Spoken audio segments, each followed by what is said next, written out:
한번 크게 따라합니다. 우리가 담대하여 원하는 바. 우리가 담대하여 원하는 바. 오늘 본문에 들어있는 말씀의 제목입니다. 19세기 말 프랑스의 대표적인 지성인으로 활동을 했던 레미드 그루몽이라고 하는 사람이 쓴 낙엽이라고 하는 시가 있습니다. 내용은 이렇습니다. 가까이 오라. 우리도 언젠가는 가련한 낙엽이 되리라. 가까이 오라. 벌써 밤이 되었도다.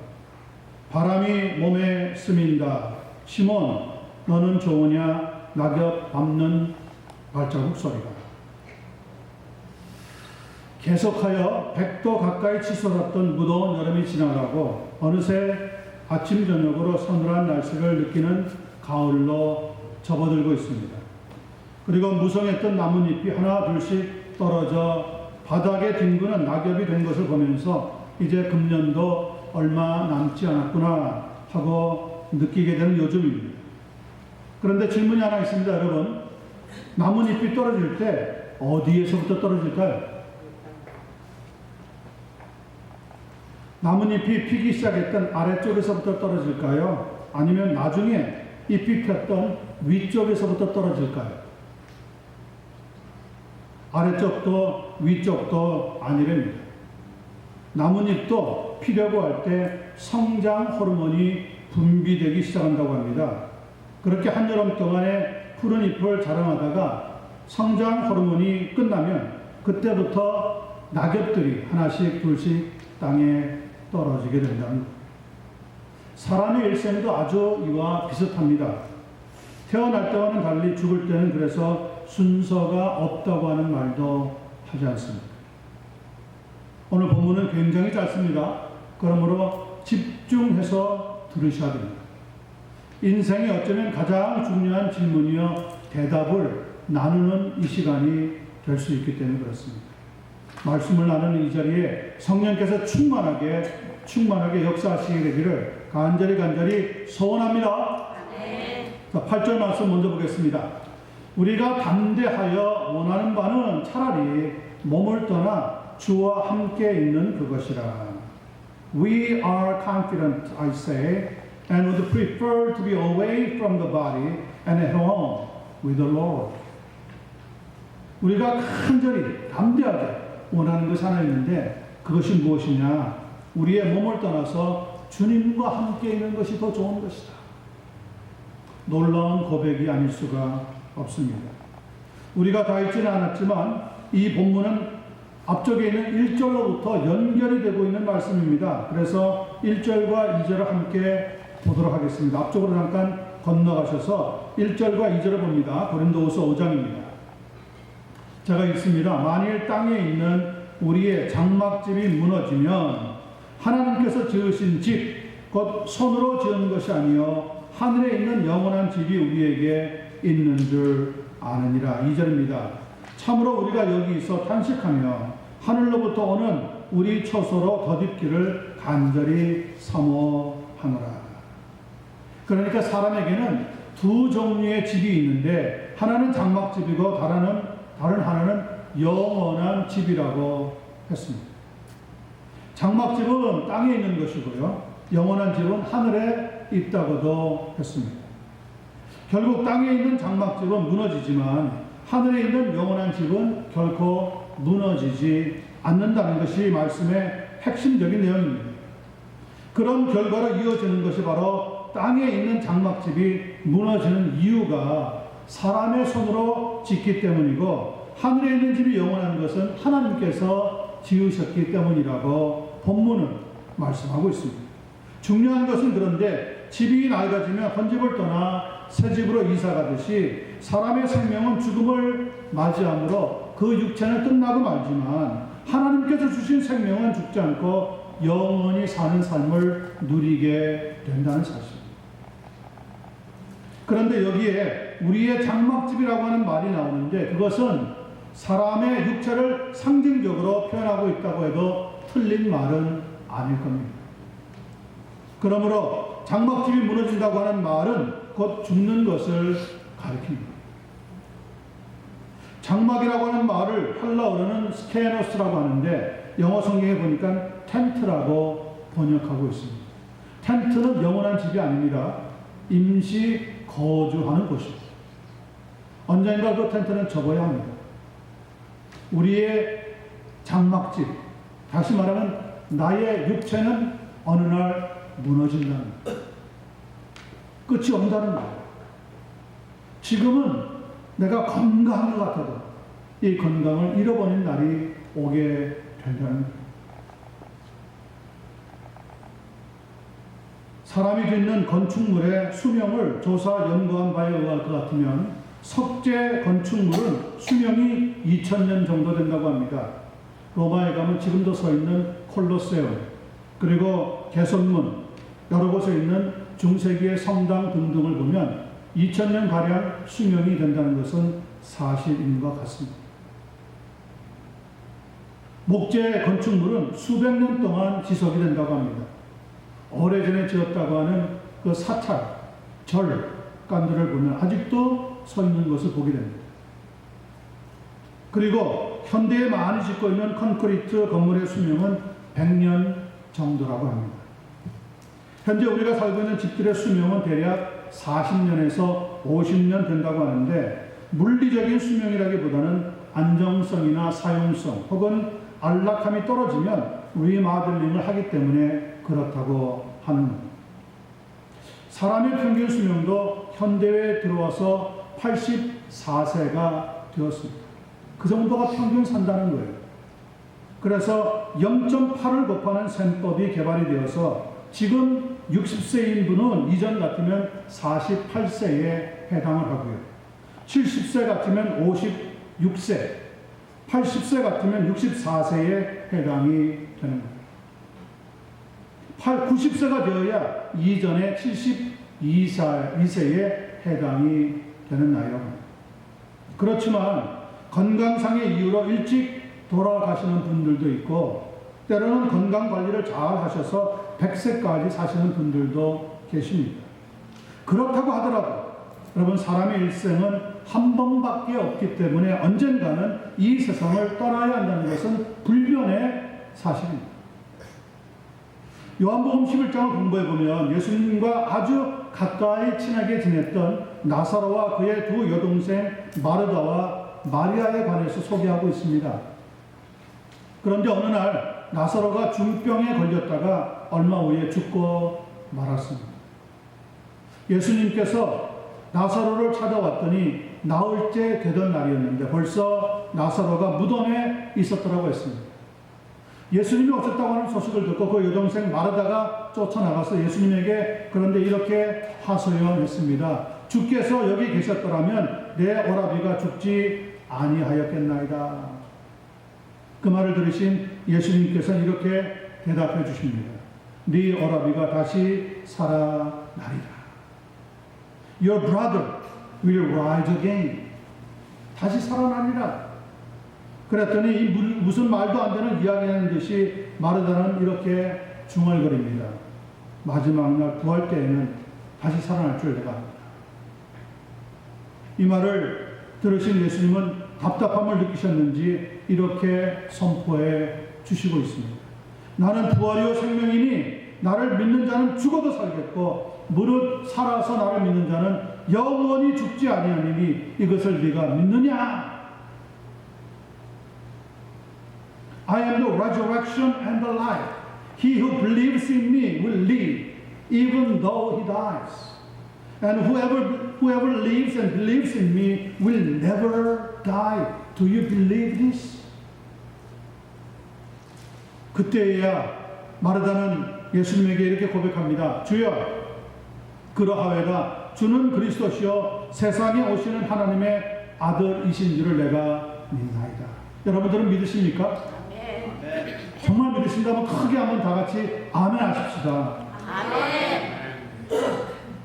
예수 그리스도는 부활이요 생명이라고 그랬어요. 그러므로 죽지만 다시 산다는 거예요. 우리의 육체가 생명을 다하지만 다시 살아나는 부활의 역사가 있다. 그리고 살아서도 사실 거듭난 그 영혼은 영원히 죽지 않고 하나님의 나라에서 살아가게 된다는 것을 예수님께서 말씀하신 거죠. 부활이요 생명이신 예수 그리스도를 하나님의 아들로 믿으시면 바로 육체의 생명이 다하여서 죽는다고 하더라도 우리는 다시 살아나게 될 것을 분명히 믿습니다. 그리고 영원히 죽지 않게 되는 불체의 그 생명을 가지고 영상을 가지고 하나님 나라에 거하게 될 줄로 믿습니다. 그러나 오늘 본문의 저자인 사도 바울은 이렇게 이야기합니다. 우리가 담대하여 원하는 것은 내가 신앙생활하고 하나님 믿는 사람으로 살아가기 때문에 믿음 때문에 담대하지만 그러나 더 중요한 게 있다는 거예요. 내가 정말 원하는 것이 무엇인지 아느냐? 그것은 차라리 이 몸을 떠나서 우리 주님과 함께 거하는 것이 더 행복한 것이다. 이렇게 우리에게 신앙의 고백을 해주고 있습니다. 여러분, 사는 게 힘드시죠? 이민 생활이 쉽지 않죠? 일터에서 수고하고 돈을 버는 일이 결코 쉬운 일은 아닙니다. 정말 수고해야 됩니다. 땀 흘려야 됩니다. 그런 속에 여러분 우리에게 건강을 잃어버린다면 아무리 내가 애를 써도 일할 수가 없다는 것을 아셔야 합니다. 이 건강을 누가 붙잡고 있다고요? 하나님이 붙잡고 계시다는 거예요. 근데 하나님이 건강만 붙잡고 있나요? 아니요. 우리가 생명도 붙잡고 있다는 거예요. 이렇게 우리의 생명을 붙잡고 있는 그분, 그 하나님을 붙잡고 우리의 마음의 소원이 차라리 몸을 떠나더라도 하나님과 영원히 거할 것을 나는 확실히 믿습니다. 이렇게 고백하는 복된 이 자리가 되고 여러분 한 분 한 분 되시기만을 예수님의 이름으로 간절히 축원합니다. 네. 두 번째 보겠습니다. 9절입니다. 그런즉 우리는 몸으로 있든지 떠나든지 주를 기쁘시게 하는 자가 되기를 힘쓰노라. 정말 귀한 말씀이라고 생각합니다. 여기서 몸으로 있든지라고 하는 것은 아직 우리 육체에 생명이 붙어 있다는 거예요. 그래서 내가 아직 살아있다고 하는 의미입니다. 그리고 떠나든지라고 하는 것은 육체의 생명이 다하여 죽음을 맞이하게 되었다는 겁니다.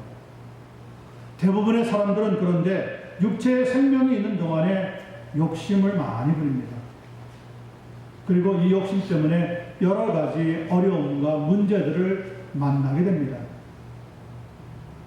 그런데 고린도후서를 기록한 바울 사도께서는 어떻게 하면 더 오래 살 수 있을까가 관심사가 아니었습니다.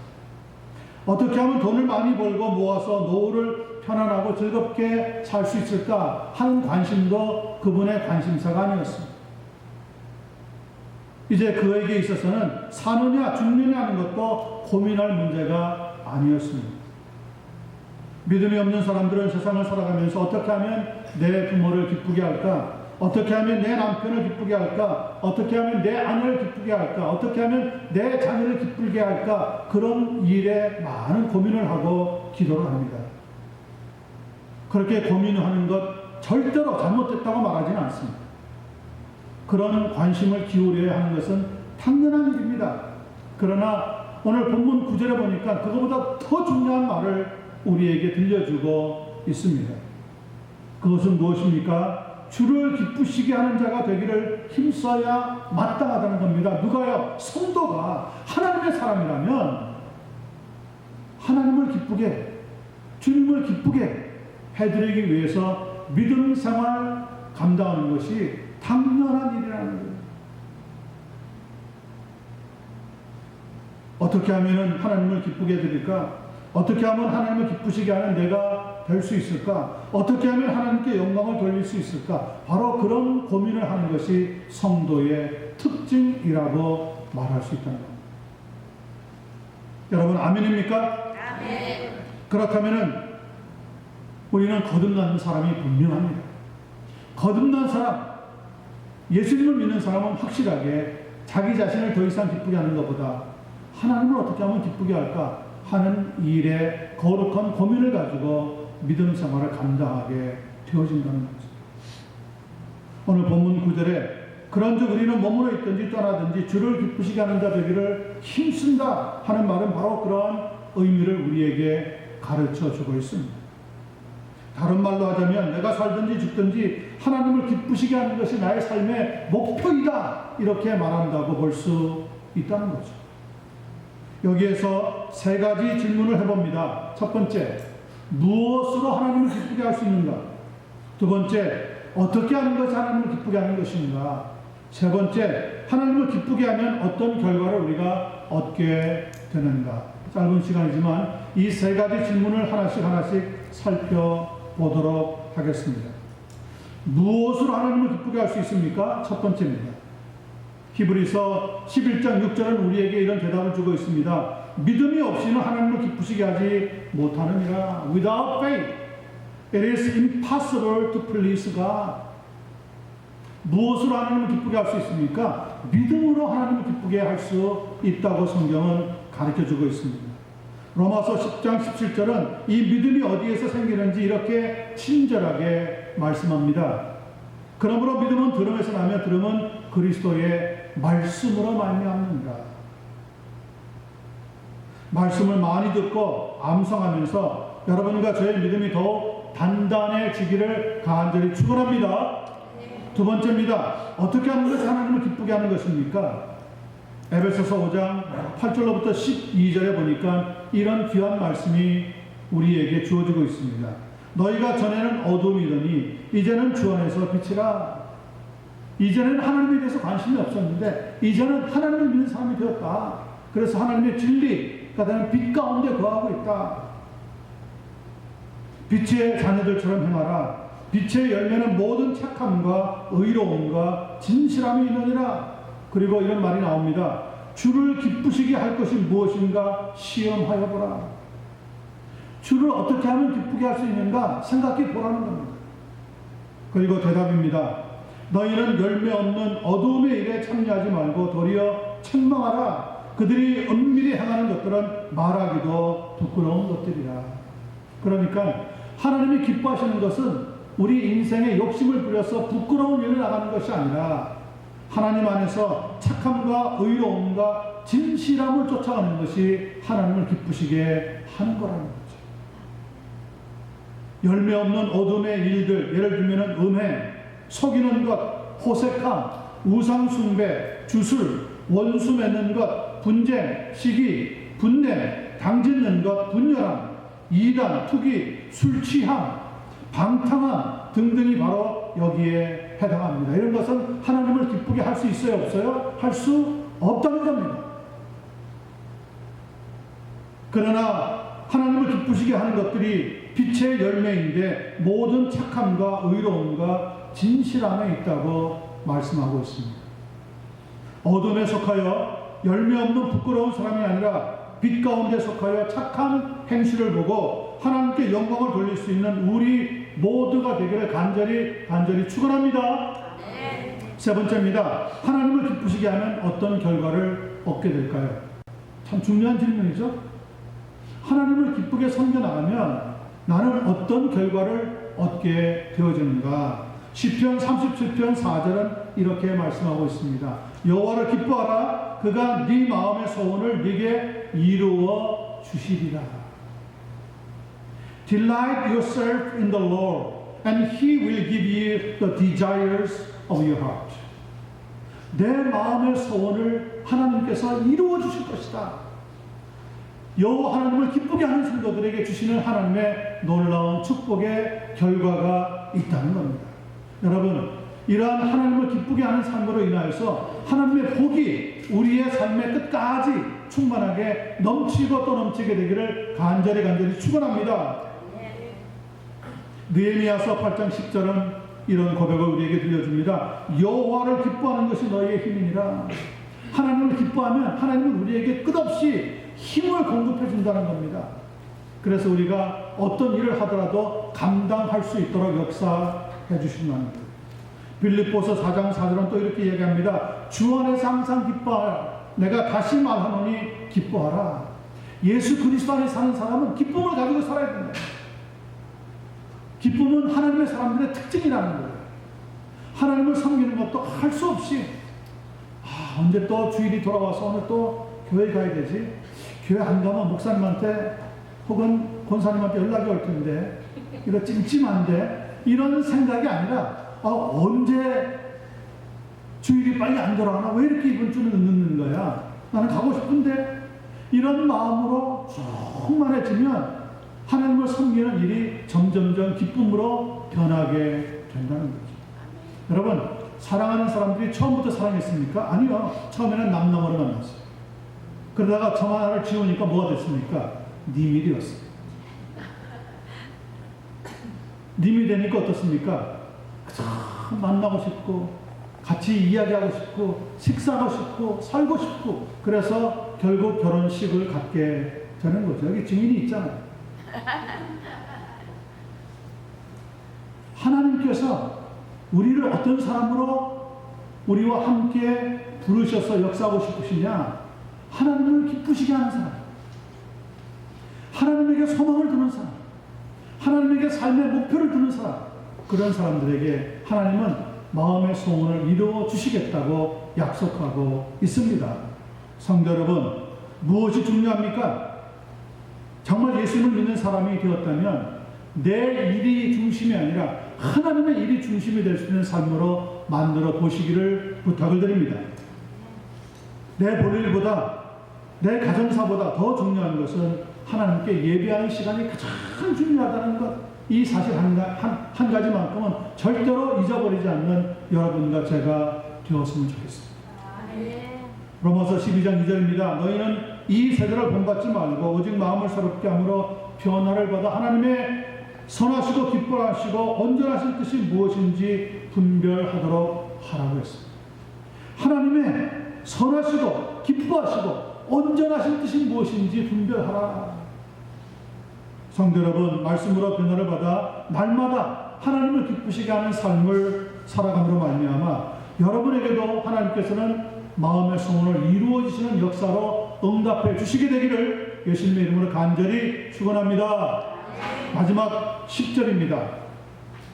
이는 우리가 다 반드시 그리스도의 심판대 앞에 나타나게 되어 각각 선악간에 그 몸으로 행한 것을 따라 받으려 합니다. 항상 모든 말씀의 끝부분인 결론은 굉장히 중요합니다. 오늘 이 결론에 보니까 자기를 기쁘게 하기 위해서 살았든지 하나님을 기쁘게 하시기 위해 살았든지 간에 세상의 모든 사람은 언젠가 다 무엇을 만나게 됩니까? 사망을 만나게 된다고 합니다. 그런데 오늘 이 10절 본문에 보니까 사망 뒤에 무엇이 우리 앞에 기다리고 있다고 얘기합니까? 그리스도의 심판대가 기다리고 있다는 거예요. 누가 그 심판대 앞에 서느냐? 오늘 본문에서는 다라고 했습니다. 다 선다고 했습니다. 한 사람도 그 자리를 피해갈 수 있을까요? 없을까요? 한 사람도 피해갈 수 없습니다. 그래서 10절에 보니까 반드시라고 하는 말씀이 곁들어 있습니다. 반드시 다 모든 사람이 하나님의 심판대 앞에, 그리스도의 심판대 앞에 서게 될 것이라고 경고해 주고 있습니다. 빠져나갈 수 있는 길이 있을까요? 없습니다. 한 사람도 예외 없이 모두가 다 하나님의 심판대 앞에 서게 될 겁니다. 어때요? 저는요? 저는 설까요 말까요? 목사님은 예외일 겁니다. 천만에요. 저도 하나님의 심판대 앞에 서야 합니다. 나라의 대통령은 어떻습니까? 한 시대의 영웅이나 혹은 어떻습니까? 상관없습니다. 모든 사람이 다 하나님의 심판대 앞에, 그리스도의 심판대 앞에 서게 될 것이라고 가르쳐주고 있습니다. 이것은 제 말이 아니라 히브리서 9장 27절에도 증거되고 있는 말씀입니다. 한 번 죽는 것은 사람에게 정해진 것이요 그 후에는 심판이 있습니다. 한 번 죽는 것이 두렵긴 하지만 그거보다 더 무서운 것은 우리 앞에 심판이 있다고 하는 사실입니다. 죽음은 별다른 설명이 필요 없는 사실입니다. 사람은 태어나는 그 순간부터 초일기가 시작된다고 하잖아요. 어떤 초일기죠? 죽음을 향한 초일기가 시작이 된다는 거예요. 그래서 하루 살았다는 것은 하루 죽었다고 하는 의미와 같습니다. 1년 살았다고 하는 것은 1년 죽었다고 하는 거예요. 그래서 혹자는 우리의 삶을 가리켜서 시한부 인생이다 이렇게 별명을 붙이기도 합니다. 맞아요. 우리의 삶은 제한되어 있어요. 언젠가 여러분과 저의 삶의 계획표가 끝나는 순간이 찾아옵니다. 여기에는 누구도 예외가 없습니다. 누구나가 공평하게 이 죽음의 관문을 지나가야 합니다. 왜 사람이 죽을까요? 하나님께서 사람에게 한 번 죽는 것을 정하셨기 때문에 그렇습니다. 하나님이 일부러 골탕 먹이기 위해서, 우리에게 두렵게 하기 위해서 우리에게 있는 죽음을 정하신 걸까요? 아닙니다. 아닙니다. 하나님은 그렇게 우리를 만들지 않았습니다. 모든 사람이 죽는다고 하는 것은 하나님이 만들어주셨다기보다는 우리의 실수로 인하여, 우리의 범죄로 인하여 찾아온 결과입니다. 에덴 동산의 인류의 조상이었던 아담을 살도록 하셨던 하나님께서는 그 아담에게 분명하게 그리고 준엄하게 이렇게 말씀하셨습니다. 동산 각종 나무의 열매는 네가 임의로 먹되 네 마음대로 먹어라. 자유의지를 주셨어요. 네가 마음대로 할 수 있다. 그러나 단 한 가지, 선악을 알게 하는 나무의 열매는 먹지 말라. 그것을 먹는 날에는 어떻다고요? 네가 정령 죽으리라. 정령이라는 건 뭡니까? 반드시 죽게 된다는 거예요. 그런데 아담은 하나님과 약속을 깨어버렸습니다. 하나님의 말씀에 불순종했습니다. 그리고 자기 임의대로 선악과를 따먹고 말았습니다. 그 따먹은 불순종의 결과를 놓고 우리가 원죄라고 부릅니다. Original Sin이에요. 이것은 사람으로 태어나면 누구나 다 가질 수밖에 없는 결과입니다. 그래서 삶의 파탄이 시작이 된 겁니다.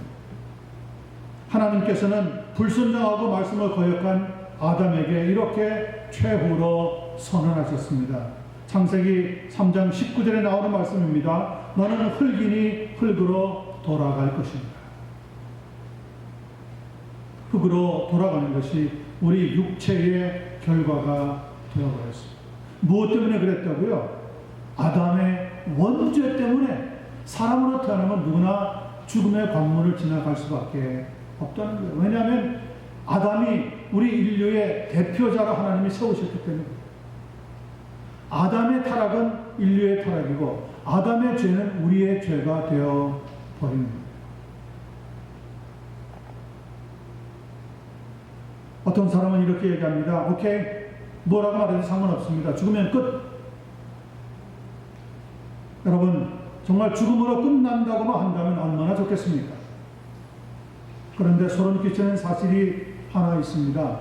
죽음 이후에 아니요, 우리에게는 심판이 찾아옵니다. 심판대 앞에 들을 수 있는 선언은 둘 중에 하나입니다. 그 첫 번째는 잘하였도다 착하고 충성된 종아, 네가 적은 일에 충성하였음에 내가 많은 것으로 네게 맡기리니 네 주인의 즐거움에 참여할지어다. 이 말씀이 아니면 두 번째는 이 악하고 게으른 종아, 너는 무익한 종이니 바깥 어두운 데로 내쫓기리니 거기서 슬피 울며 이를 갈리라. 바깥 어두움에 내어 쫓기는 사람입니다. 하면 주인의 즐거움에 참여하는 종이 있다는 거죠. 잘 모르는 단순한 사람들은 나는 죽음 이후도 심판도 천국이나 지옥도 믿지 않으니까 겁주지 마시오 라고 호소를 칠지도 모릅니다. 그러나 이 말은 제가 지어낸 것이 아니라고 분명히 말씀을 드렸습니다. 영원한 진리이신 하나님께서 말씀해 놓으신 것. 믿지 않는다고 해서 진리가 없어지거나 지우개로 지우듯이 사라지는 것은 결코 아니라는 말입니다. 그렇다면 심판을 피할 수 있는 길은 없을까요? 감사하게도 성경은 피할 수 있는 길 한 가지를 가르쳐주고 있습니다. 요한복음 5장 24절입니다. 잘 들어보시길 바랍니다. 내가 진실로 진실로 너에게 이르노니 내 말을 듣고 또 나 보내신 이를 믿는 자는 영생을 얻었고 심판에 이르지 아니하나니 사망에서 생명으로 옮겨졌느니라. 여러분 믿으십니까? 아멘. 예수님의 말씀을 믿고 복음을 믿고 예수님을 보내신 하나님, 심판주가 되신 하나님이 있다는 것을 믿고 나갈 때 우리는 사망에서 생명으로 옮겨가는, 다시 말하면 심판을 피할 수 있는 길을 얻게 되어진다고 성경이 가르쳐주고 있다. 저는 우리 모든 성도들 한 분 한 분마다 예수님을 이미 영접하시고 영생을 얻으신 줄로 믿습니다. 요한복음 5장 29절은 또 이렇게 말씀하고 있습니다. 선한 일을 행한 자는 생명의 부활로, 악한 일을 행한 자는 심판의 부활로 나오리라. 기도하는 것은 우리 성도님들 한 분 한 분이 심판의 부활이 아니라 생명의 부활로 심판대 앞에 서서 예수님께서 우리를 위해 예비하신 영원한 천국에 들어가는 복을 누리게 되기만을 간절히 축원합니다. 아멘. 기도하겠습니다.